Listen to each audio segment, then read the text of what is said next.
Hi everyone, today we will start on redox reaction. So, rate refers to reduction. The ox at the back refers to oxidation. So what is a redox reaction? It is a chemical reaction which involves oxidation and reduction. Now, there are 4 definitions of oxidation and reduction. So the first will be gain of oxygen.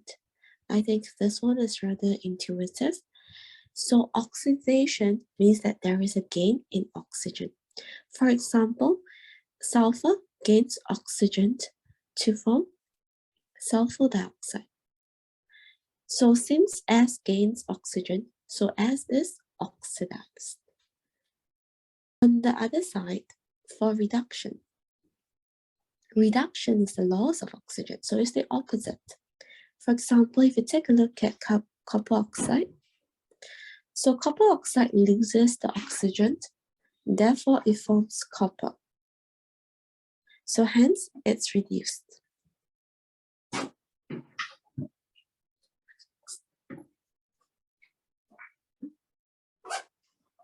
Of hydrogen. Oxidation is the loss of hydrogen. So in this case, look at HBr. HBr lost hydrogen to form Br2. So since HBr loses hydrogen from HBr to Br2, so HBr is oxidized. Next, let's look at reduction. So reduction is the gain of hydrogen. So for example, if you look at Cl2, you realize that it gained the hydrogen to form HCl. So since Cl2 gained hydrogen to give HCl, so Cl2 is reduced. Number 3. The third definition is in terms of loss of electrons or gain of electrons. So oxidation is the loss of electrons. For example, look at Fe. From Fe to Fe2+, 2 electrons are lost. So hence it is oxidized. For reduction, it's the opposite, it's the gain of electron. So take a look at Cu2+. Cu2+ means that it has lost 2 electrons. Cu has neither gained nor lost. Therefore, to reach that stage, it must gain 2 electrons. So hence, Cu2+ is reduced. And lastly, the last definition will be in terms of oxidation state. Now, oxidation state is a new term. We'll talk a little bit more about it later. Okay, for now, you can understand it as it is similar to charge in some ways. Okay, so oxidation is the increase in oxidation state. So, for example, Fe2+, the oxidation state increases from +2 in Fe2+ to +3 in Fe3+. So, Fe2+ is oxidized.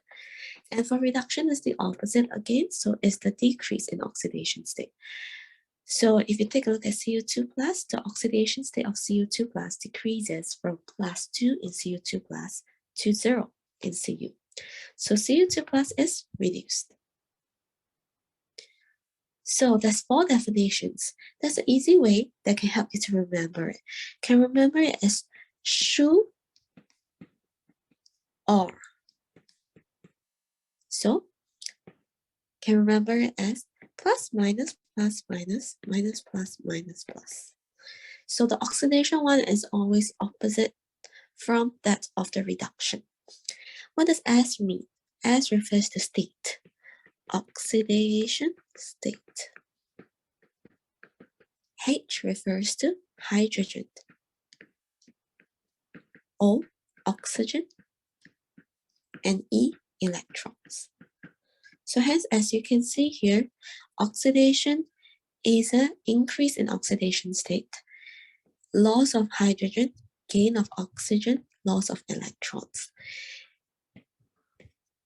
And reduction is a decrease in oxidation state, gain of hydrogen, loss of oxygen, and gain of electrons. So this is an easy way to help you to remember all 4 definitions of oxidation and reduction. Next, let's go on to talk about oxidation state. So what is an oxidation state? Oxidation state is the charge an atom of an element would have if it existed as an ion in a compound. And this applies for both ionic or covalent substances. So the guidelines is that, number one, all your elements, for example, your NaH2O2S8Cl2, all of them, as long as they're elements with no other atoms, their oxidation state is 0. For group 1 metals in a compound, for example, Na in NaCl, K in KCl, and Li in LiBr, the oxidation state is +1.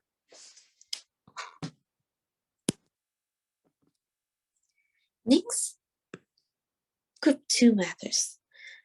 If you take a look over here, it's just like Mg in Mg2 plus, Ca in CaCO3. So over here, the oxidation state of both Mg and Ca is +2. So it's like the charge, because the charge of Na, K, and Li are +1, and the charge of magnesium and calcium are +2. Next, aluminium, like Al in Al2O3 and Al in AlCl3. So in both cases, the oxidation state is +3, just like the charge. The charge of Al is also +3 in both compounds. Next, it's also like group 7 non-metals in a compound, like Cl in MgCl2 and Br in NaBr. In both, the charge of the halides are -1. Hence, the oxidation state is also -1.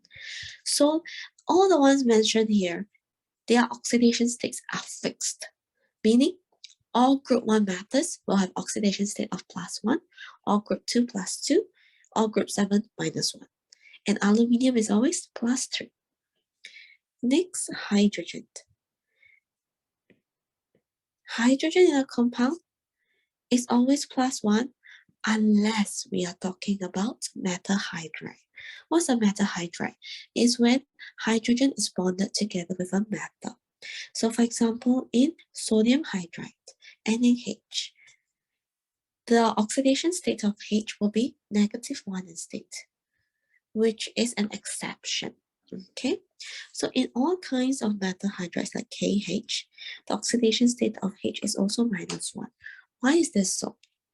It is so because when it's together with the metal always loses electron. It has a great tendency to lose electron, right? Because it's just like sodium in NaH. So sodium has 1 valence electron. Hence, it needs to lose 1 valence electron in order to have the octet structure, right? That's why metals always tend to lose electron.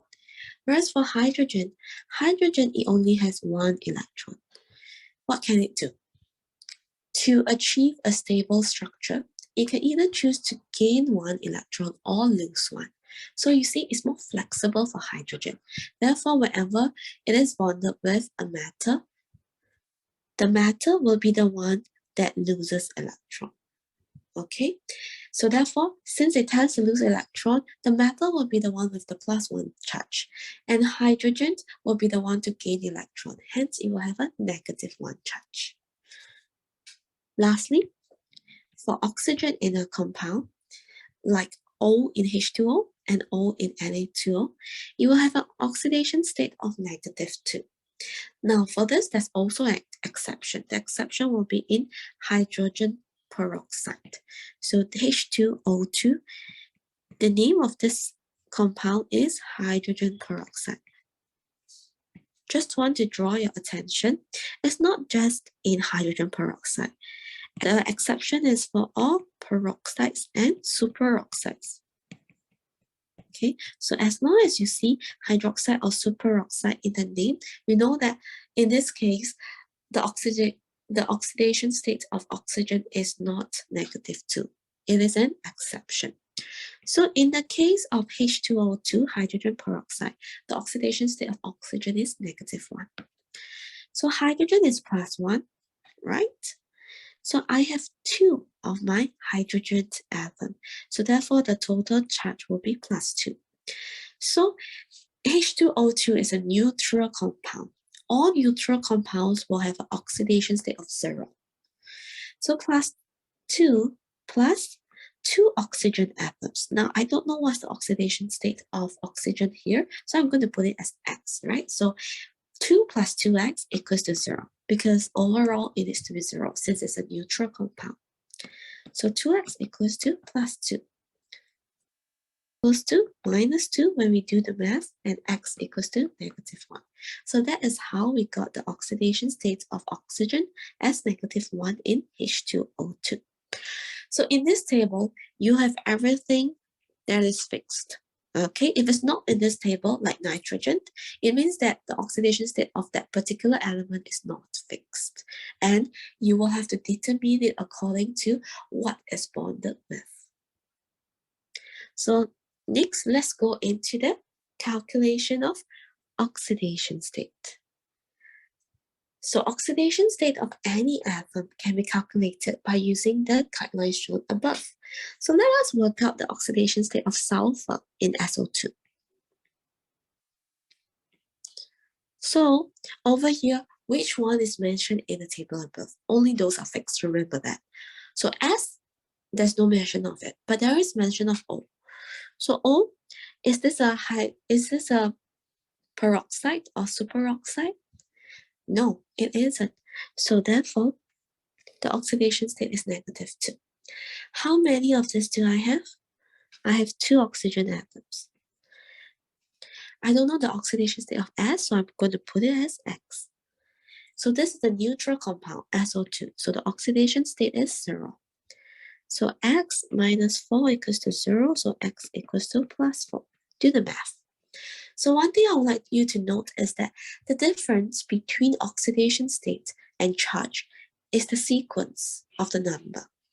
So in oxidation state, the charge comes first, and the second one will be the number. Whereas in charge, when you write a charge, it is 4 plus, okay? So the number comes first, and the charge comes later, okay? So just something to note. Okay, next, let's calculate the oxidation state of sulfur in SO3. So again, S is not fixed. That's why they're asking us to find the oxidation state of sulfur, correct? So it'll be X plus, so there's 3 oxygen. So oxygen is always -2. This is sulfur trioxide. So it's also not peroxide nor superoxide. Peroxide and superoxide are rare, okay? And because you don't know how to recognize them, if they want to set it as a question in your school paper, they will definitely write it down. Write down the name so that you're able to recognize that it is a superoxide or peroxide. Okay, back to this. So SO3 is also a neutral compound, therefore the charge is 0.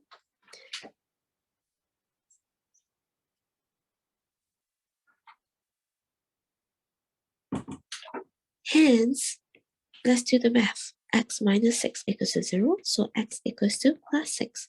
So you see, just now the oxidation state of sulfur was +4.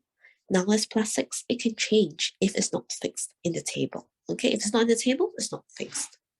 Okay, next, calculate the oxidation state of sulfur in CaSO4. So this one is a bit more complicated. This is an ionic compound. If you realize the ones we were doing previously, SO2 and SO3, they are both covalent. So this is ionic. But it doesn't matter, okay? So overall, this is a neutral compound as well, okay? So hence, all the oxidation states need to add up to 0. Now, Ca was the charge. The charge is +2. Ca is a group 2 metal, so it is fixed. The oxidation state is fixed at +2. Plus, as we don't know, so it's X. Plus for oxygen, so oxygen is -2. Since this is in sulfate, right? It's not peroxide nor superoxide. So let's do the math.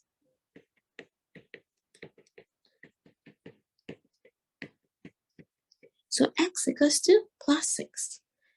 Okay, so therefore this oxidation state of S in CaSO4 is plus 6.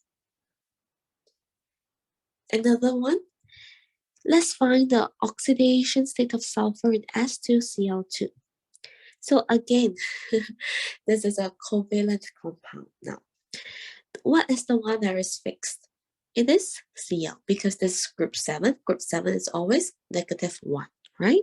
So I don't know the oxidation state of S, so again, I'm going to put it as X. There's 2 of it though, so 2X plus 2 times -1 equals to 0. 2X minus 2 equals to 0. 2X equals to plus 2. X equals to plus 1. So this is how I get it. Next, calculate the oxidation state of sulfur in SO4 2-. So S is our unknown, so it's X. There's 4 oxygen. Now take note, is this neutral? SO4 2-. It's not neutral. There's a charge of 2-. So this is why we have a new rule, okay? So if we have an ion, the oxidation state of the ion will be the charge of the ion. So meaning the oxidation state of the elements that make up the ion will add up to -2. X minus 8 equals to -2. So X equals to -2 plus 8 equals to plus 6. Okay. So we've done a few examples. Let us take a look at this. So now I would like you to go and try this revision checkpoint. Okay, so it might be easy, but it's to help you to reinforce your memory and your understanding. Okay, so please do part 1. And I would like you to do part 2 as well. Gain some experience in writing, stating and explaining the substances that are being oxidized and reduced in the following reactions. So I'm going to do part A for you so that you know what I'm talking about. So let's take a look at A. CuO plus H2 gives you H2O plus Cu. So what do you notice? Let's go zoom in onto the CuO first. So CuO, what did it become? It became Cu. So what happened to it? Loss of oxygen, loss of oxygen. Sorry, let's do this again. So what happened to CuO? It formed Cu. So it lost oxygen. So loss of oxygen atom. Loss of oxygen is reduction. Correct? H2 became H2O. So what happened here? Gain of oxygen. So hence it is oxidation. So therefore, how do I string them into a sentence now? You must be very careful and please take note of how I write it. I'm teaching you the template of how to answer questions. Okay, so as you know, for chemistry, it's not just about the concepts or the knowledge. It's also about the keywords. If you don't get the keywords that they are looking for, you will not get the mark, even if your concept is correct. Okay, so please learn this template.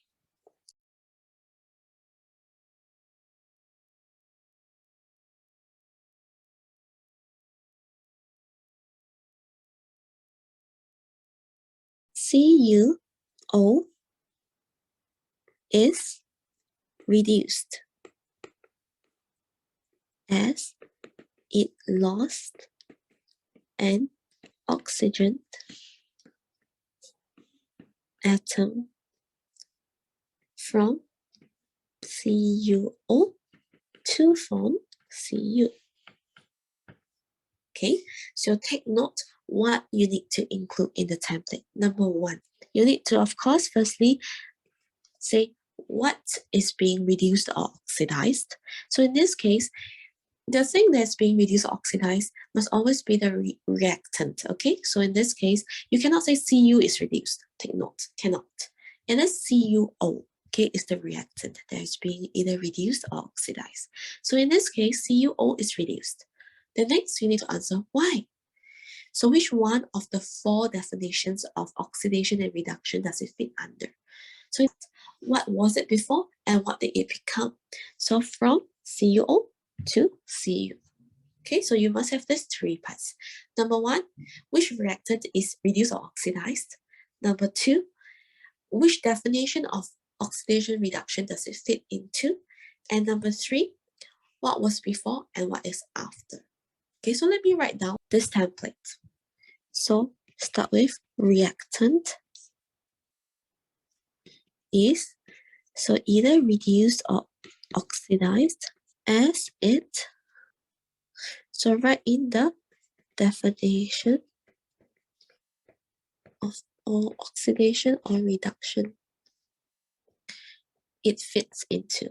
Okay, then lastly, from before to after. So you can also say from reactant to product. Okay, so this is the template. So now you can attempt the rest of the questions over here. Okay. So the answers, you can check your answers after you are done. It is in the set of notes that I've sent to you. Next, let's practice finding the oxidation state. Okay, so we've done this. So please do number 3.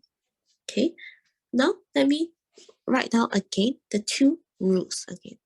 Number 1, oxidation state of all elements in compound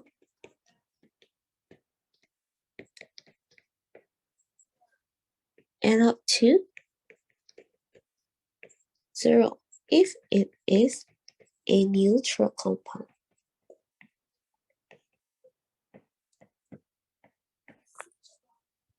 Number 2, oxidation state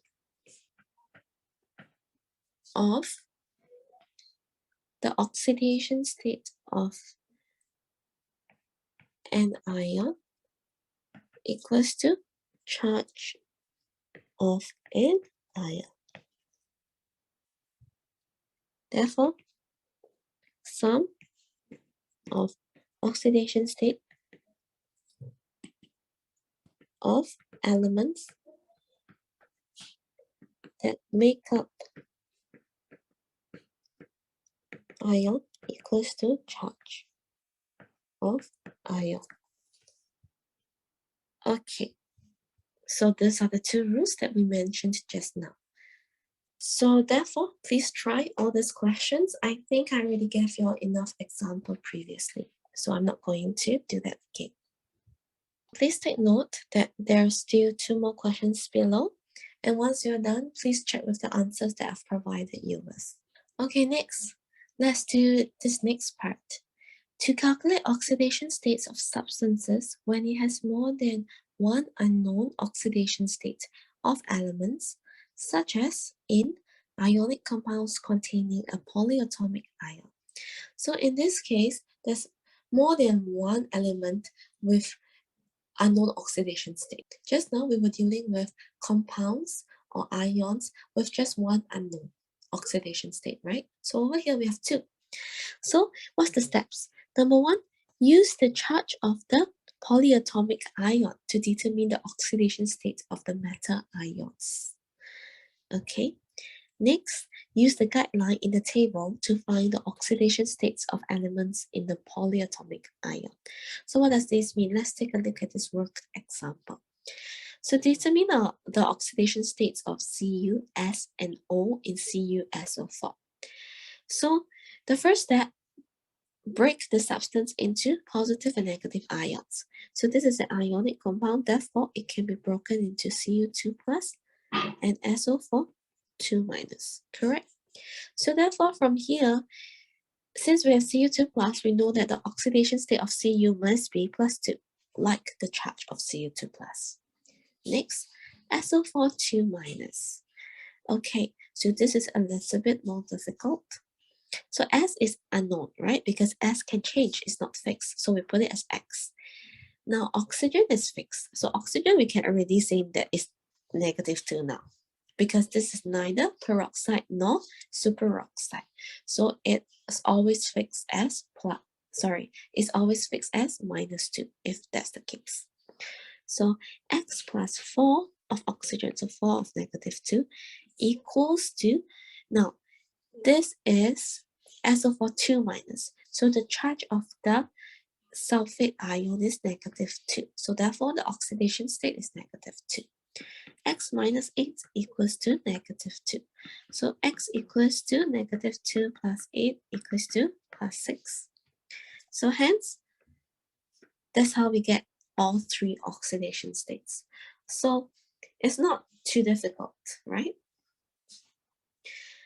Okay, so after learning this, please scroll down. Please do question 4 to practice finding the oxidation state of all the elements in the following substances. Okay. Next, let's take a look at electron transfer. A redox reaction can be explained in terms of electron transfer between atoms. So when an atom donates electrons, it's oxidized, because when it donates, it loses electrons, right? So therefore, it's oxidized. And when an atom receives electrons, it gains electrons. Therefore, it is being reduced. So, for example, when there's a transfer of electron between lithium atom and fluorine atom, so lithium will lose 1 electron, right, to form the Li plus ion. So this is the half equation, okay? Half equation meaning either the reduction equation or the oxidation equation. Over here, lithium lost its electron. So hence, this is the oxidation. So hence, this is the oxidation half equation. Okay, so if you were to write the equation down, what was it? It was Li, lithium. What did it become? It became Li plus, and it lost 1 electron, so plus an electron. Okay, so how do you do the explanation? So again, same thing, which reactant is being oxidized or reduced? In this case, lithium is oxidized. Why? Because it loses electrons. Okay, then you see, notice that we have the first part, we have the second part, but it's missing a third part. So therefore, we have to add in the third part from Li to Li plus. You understand? So you need to have this third part as well. If you're missing it, your school might not give you the full marks. Most schools do not. Okay. Next, gain of electron in the fluorine. So the fluorine has 7 valence electrons. It will gain the electron from lithium to form F minus, so that it has an octet structure. So what was the reactants? It's F plus an electron, because it gained an electron, right? Then what does it form? F minus. So this is the reduction half equation. F gains an electron to form F minus. So what about the template explanation? So again, which reactant is being oxidized or reduced? This is the first part. Second part, Y gains electrons. Again, it's missing the third part, so please add it on. From F to F minus. So you need all 3 parts in your answer, okay, in order to get the full marks. Next, after finishing this part, let us go to practice answering questions. So, in each of the following, state the substances, if any, that are being oxidized and reduced. Explain in terms of oxidation state. So take note, they want you to explain in terms of oxidation state. So everything, please explain in terms of oxidation state. Do not explain in terms of oxygen, hydrogen, or electrons, okay? Because they ask for oxidation state. Over here, I would also like to tell y'all that all of the 4 definitions, please always use oxidation state to determine whether something is being reduced or oxidized, because it is the most accurate, okay? Unless you don't have a choice, do not use the other methods because it can get very confusing. There will be some cases where if you use other definitions, you can see that, hey, it lost an oxygen, but yet it's being oxidized instead of reduced. Okay, so the one that's the most reliable is oxidation state. Always do it from oxidation state to determine whether it's being oxidized or reduced. Please remember that. Okay, now I'm going to show you the template. So I'm going to show you using question A. Mg plus 2HNO3 gives MgNO3 2 plus H2. So oxidation state, we need to figure it out. Mg is an element, so oxidation state is 0. And then hydrogen, so ignore the mole ratios. The mole ratios are not important for you to figure out your oxidation state, okay? You can just ignore them. The mole ratios are helpful to balance the equation, but it doesn't help with the oxidation state.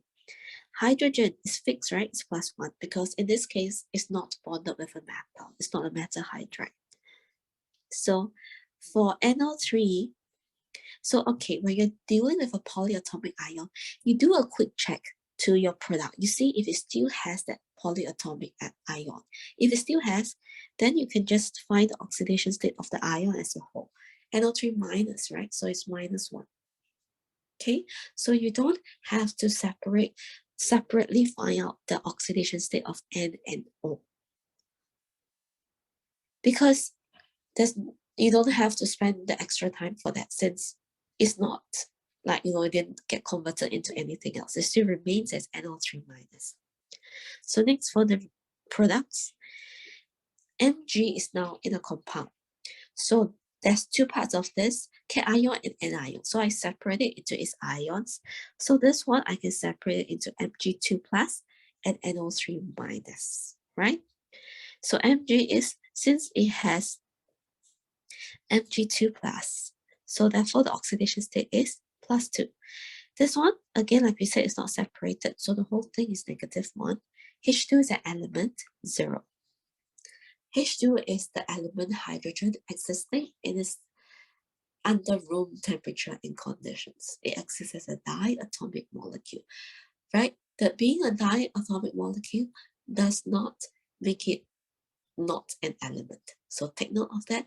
H2, O2, I2, Cl2, N2, all these are elements, and all these have an oxidation state of 0. So let's take a look at what's being changed. Mg changed, right? You notice that there's an increase in oxidation state of Mg from 0 to +2. Hydrogen, yes, there's also a change.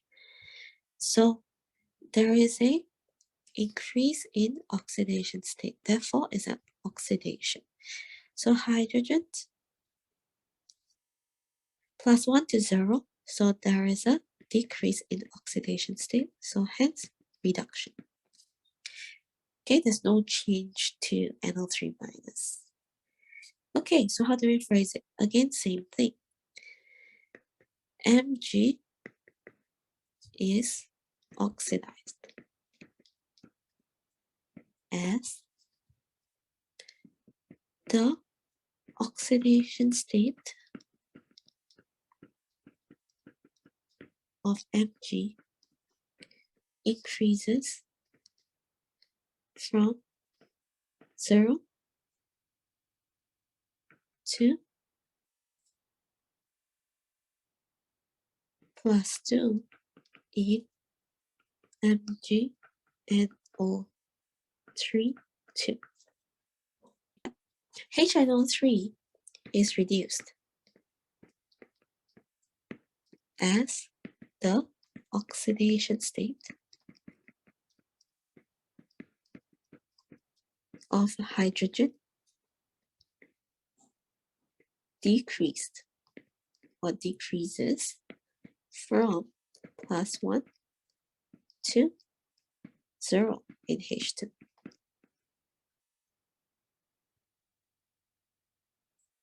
Okay, in some schools, you will see that they repeat again. So from 0 in Mg, and then from +1 in HNO3. You can choose whether you want to repeat this. Okay, because it is rather intuitive already. So it's up to you. If you want to be safe, I would say include. So this is the template as to how to answer. So again, the first part is what? So again, there's three parts to this template. Number one, which reactant is being reduced or oxidized. Number two, why? So choose which definition of redox. Okay, in this case, it is the last definition, oxidation state. And third, from what to what they change from. So for oxidation state, you have to say from which oxidation state in which element or compound to what oxidation state in the product. Okay. Okay, so you can try doing at least 2 more questions. Try the writing, okay? Try to get the template right. That's the main thing that I want to achieve out of this.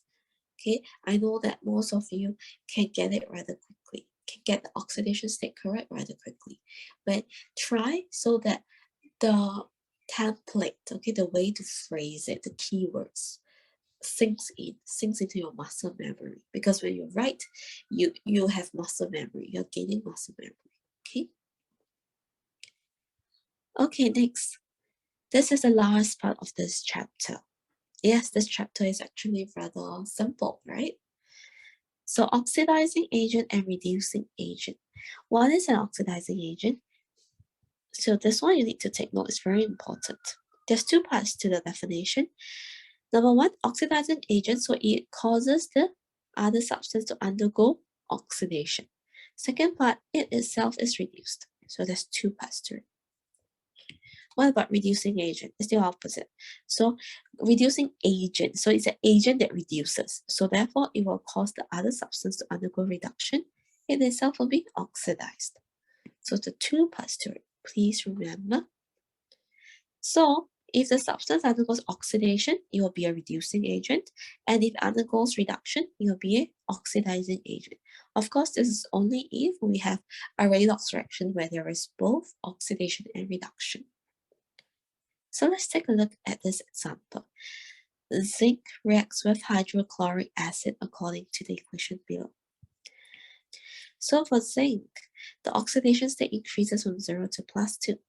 So since there's an increase in oxidation state, it is oxidation. So since it's being oxidized, therefore it is the reducing agent.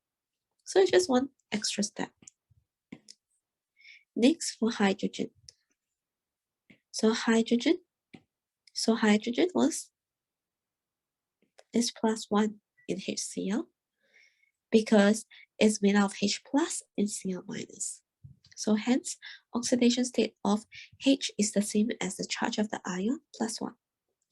Then over here in the product, H2, it exists as an element. So therefore, its oxidation state is 0. +1 to 0, there's a decrease in oxidation state.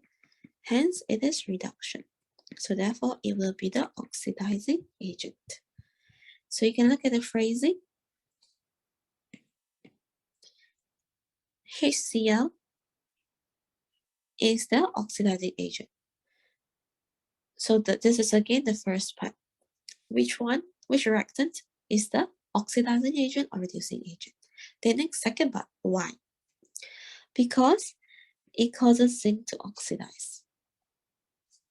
Okay, so some schools, right, you might need to be a bit more in-depth. Your answer needs to be more in-depth. So why is zinc oxidized?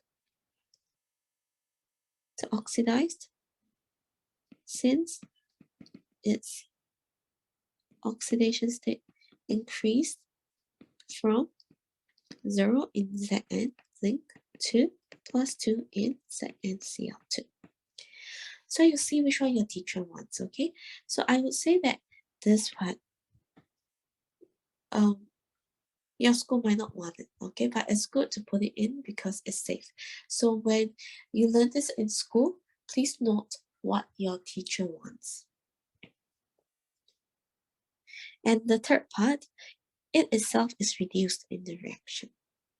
Okay, so again, if you want to be safe, you can continue as its oxidation state decreased from +1 in HCl to 0 in H2.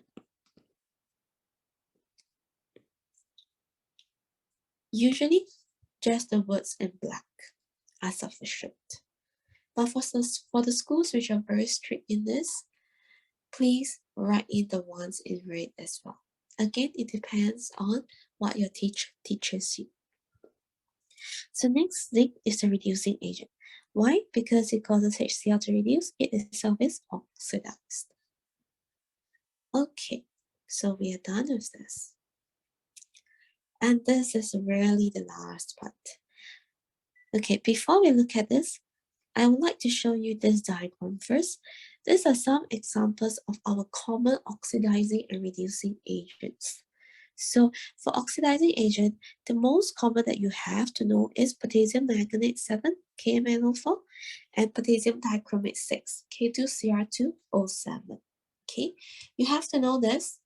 You have to know the formula, the chemical formula for it, and you have to know what's the color change. I'll talk more about the color change later. Some other oxidation concentrated H2SO4, they are also common oxidizing agents, but not as common as KMnO4 and K2Cr2O7. If you can remember everything. If you can't, just remember those that are highlighted. Now let's go on to reducing agents. The common one, super common one, is potassium iodide, Ki. Okay, so this is the one that you should know. The others, that's not so important. Sulfur dioxide, matters, carbon, and carbon monoxide. To be honest, for carbon and carbon monoxide, you don't have to specially memorize it. When you learn about the blast furnace, you will automatically learn about this as well. So yeah, you will learn it in another chapter as well. Okay. So again, try to memorize everything if possible, but if not, memorize those that I've highlighted because those are more common. So with this in mind, let's take a look at the last part. So we have a test for the presence of oxidizing agents or reducing agents. So this one, like we said, these are the common oxidizing agents. Please, you have to know the color change. Take note that we usually acidify this oxidizing agent because acidifying it will make it, provide it with a more conducive medium, okay, for the reaction to occur. So again, I mentioned that you need to know the chemical formula and the color change. So the color change, originally K2Cr2O7 is orange, okay, we use orange. And if a reducing agent is present, meaning if I add an oxidizing agent to, meaning if I add a reducing agent to an oxidizing agent, what will happen? Redox will happen, right? So what will happen to my oxidizing agent? My oxidizing agent will be reduced. So when it's reduced to another substance, then it will change color. So that's why there's a color change. Okay, so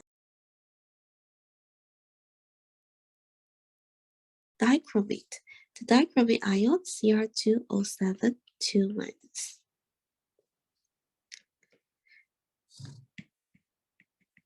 Sorry, let me do that again. Okay, start from here. So for my dichromate ion, it's acidified, so plus H plus ion. It gives me Cr3 plus 7 H2O. Okay, so you don't have to memorize this, but it's good to know, especially for those from IP. Okay, it'll be good for you to know this because you might see it more often, okay, than those in O-levels. So Cr2O7 2- is orange, Cr3 plus is green. So you need to know this color change from orange to green when it is being reduced. Next, acidified potassium manganate, KMnO4. So for this, It is from purple to colorless. Why? Because MnO4 minus is purple. Okay. And then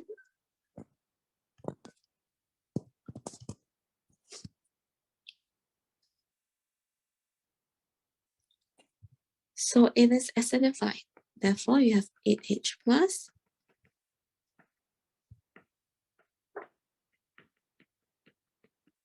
And then you get Mn2 plus 4H2O. So the Mn2 plus is colorless. So that's why you have the color change from purple to colorless. Okay, because it is reduced. When you put a reducing agent in, the oxidizing agent will be reduced. So the opposite is of course true. So next, let's take a look at reducing agents. So the common one would be potassium iodide, Ki. So solution changes from colorless to brown. So why? Because at first it's I minus is colorless. Then it becomes iodine, which is brown. That's what you should know. So next I have to balance it. So take note, you can take a look at how I balance it. For IP especially, please take note, some schools learn this. You have to know how to balance that. So in this case, it would be oxidation half equation. So you look at I, how many I's are there? There's 1 on the left, but 2 on the right. So therefore, I multiply by 2 on the left so that I have 2 on both sides. Next, I have to balance the charge. So the charge on the left is -2, the charge on the right is 0. So to balance it, I have to add 2 electrons on the right so that on both sides, we have a charge of -2. So this is how you balance the oxidation half equation. Then next, equals ion to ion.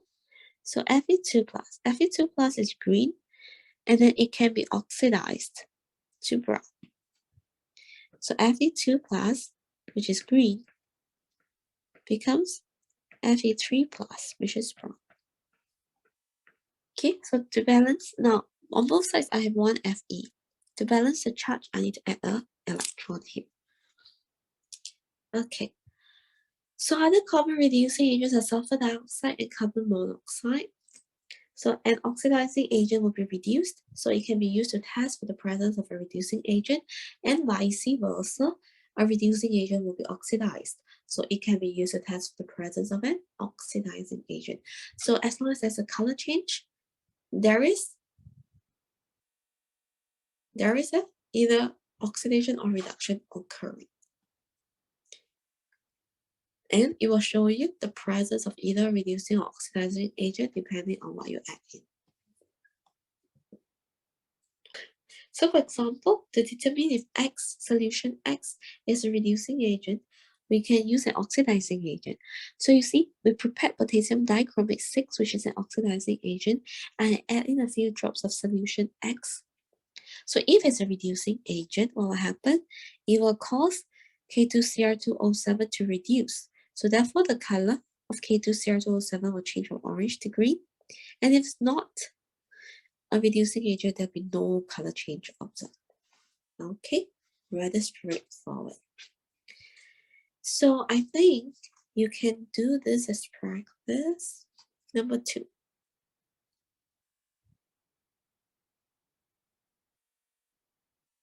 And number 4, displacement reaction, to be able to do this. Okay, if you don't, then you can ask me about it, or you can skip this question. Okay, please try number 5 as well, and number 6. These are just some basic questions to get you familiarized with the entire chapter, since it's our first time going through everything. And after that, please try the MCQ questions of the topic of practice 7, 8, 9, 10. Okay, and please also do question 1 of section C. Okay, and then I will give you another set of questions that's more difficult to practice. Okay, so I'll send that individually and separately to you. Thank you, everyone. I hope that you have understood this chapter. Bye-bye.